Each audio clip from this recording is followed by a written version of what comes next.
सोलापूरच्या खासदार प्रणिती शिंदे यांनी आज ग्रामदैवत सिद्धेश्वर महाराजांच्या अक्षता सोहळ्याला हजेरी लावली।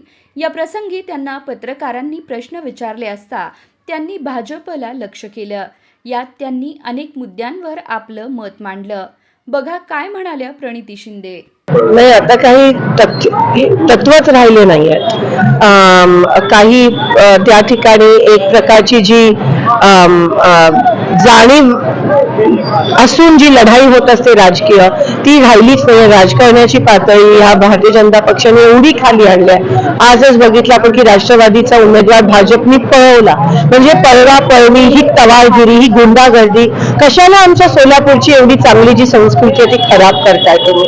आणि राजकारणाची पातळी एवढी खाली आणल्यात, काही तत्वाची लढाई राहिली नाहीये, वैचारिक विचारसरणीची ती लढाई राहिली नाहीये।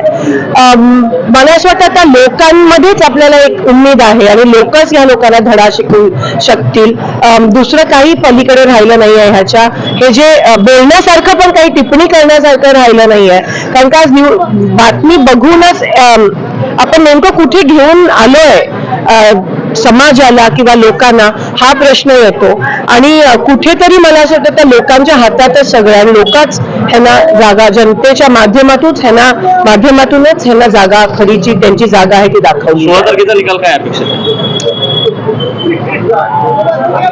जो लोक प्रतिसाद आम्हाला मिळतोय, आम्ही जेव्हा ग्राउंडवर जातो त्याच्यावरून खरंच वाटतं की आता लोकांच्या मनात खूप मोठ्या प्रमाणात रोष आहे भाजपच्या विरोधात। त्यांचं जे पळवापळवीचं राजकारण, सत्तेचं राजकारण, पैशाचं राजकारण, खून मारामारीचं राजकारण चाललंय, लोकांच्या मनात कुठेतरी रोष आहे।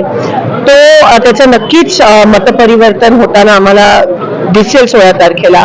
पण अर्थात ह्या लोकांच्या EVM असेल, ह्यांचा पैशाचा खेळ असेल, पैसे वाटप असेल, निरनिराळ्या प्रकारे प्रशासनावर दबावाचं तंत्र वापरलं गेलं तर मग एवढा मोठा धक्का लोकशाहीला आणि लोकतंत्रेला ते एनिवेज पोहोचवतात, तर आपण ते काहीही करू शकतात, ते कोणत्याही लेवलला जाऊ शकतात।